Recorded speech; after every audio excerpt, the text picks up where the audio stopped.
L'évasion fiscale, c'est un problème majeur pour nos sociétés actuellement parce que ça représente des manques à gagner considérables pour les finances publiques et pour les services et le vivre ensemble.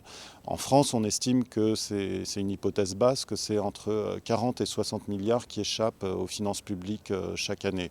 C'est l'équivalent du budget du ministère de l'Éducation. Ensuite, pour les pays du Sud, c'est encore plus grave parce qu'une étude récente du FMI a montré que les pays du Sud étaient 30% plus impactés par ce phénomène que les pays développés. Il faut savoir qu'a priori, il y a des estimations assez sérieuses qui disent que la fuite illicite des capitaux pour les pays en développement, c'est 10 fois l'aide publique au développement qu'ils reçoivent.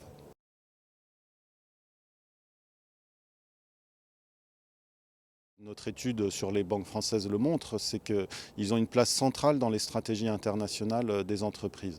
Elles permettent premièrement de déplacer les marges bénéficiaires artificiellement dans des territoires faiblement ou pas fiscalisés et de ne pas les déclarer là où il y a eu l'activité réellement. Ensuite, ça permet, par exemple pour les banques notamment, de contourner les règles en vigueur sur les marchés financiers et pouvoir s'adonner à des pratiques spéculatives très risquées mais très lucratives.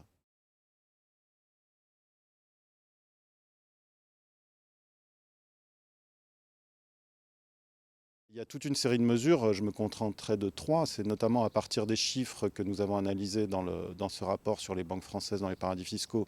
C'est que, premièrement, les administrations fiscales et des parlementaires diligentent des enquêtes et approfondissent cette étude pour récupérer ces bases fiscales et pouvoir imposer correctement les entreprises concernées.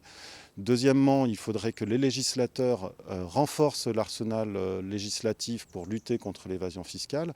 Et puis, troisièmement, il y a un agenda politique crucial en ce moment, c'est que la France et l'Europe étendent cette mesure de transparence publique pays par pays à toutes les entreprises multinationales des autres secteurs, comme les industries extractives, les communications, Internet, les transports, etc.